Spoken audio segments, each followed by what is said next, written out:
lweny ni bende moro mwanya wacho ni wuok e chuny ng'ato kata chuny jotelo to onego range yo machal nade mondo mi gino ma Dr. Mark Matunga wacho karka dogruno chop ne piny kama entiere karkacha jotendwa ma jonyalenda bi kama waye nyapiny ka osegowa noma koso oseketo gi kama chal nade Cleophas gigi te onge kaka wan kama wabete ni kata kama wagoye mbaka ni wanyalo fwenyo ni gini owuok e chuny ng'ato koso owuok mane dhoge ka ok waneno tim manyiso niya nikech kasewacho gima sewacho to nego be naluwo gi tim kata achako gi tim kaeto awacho gima wacho so onego be ni gik moko ariyo gi luwore machiegni kabisa.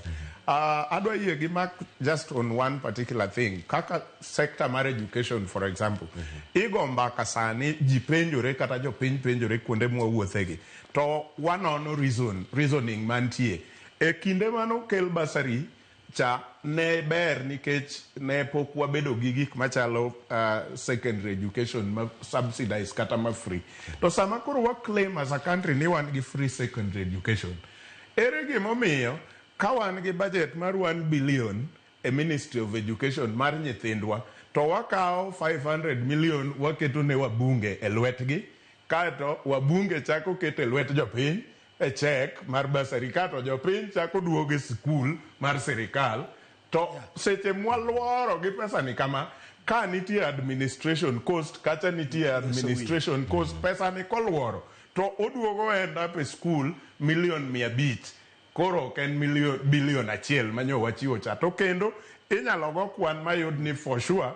onge pesa molal en mana ni magi otie administrative cost nikech mbunge ka mbunge nigi basari office constituency office no is being taken care of gi pesa ni jomondik kanyo are using this money administrative issues by the time ma pesa ni duoge sikund sirikal manogole en bilion 500 koro wuok e bilion 1 ang'o matamo wakawo pesa ni bilion 1 to wariego skul tir to wanyis japiny ni ter nyathi skul jotelo molagi keto chike gi kare dongi ne jogi makoro ni ambe gini ema koro an awacho ni gini president pod nitie wabunge be nitie an to kadwa golo president oko kaka Mark Matunga golo president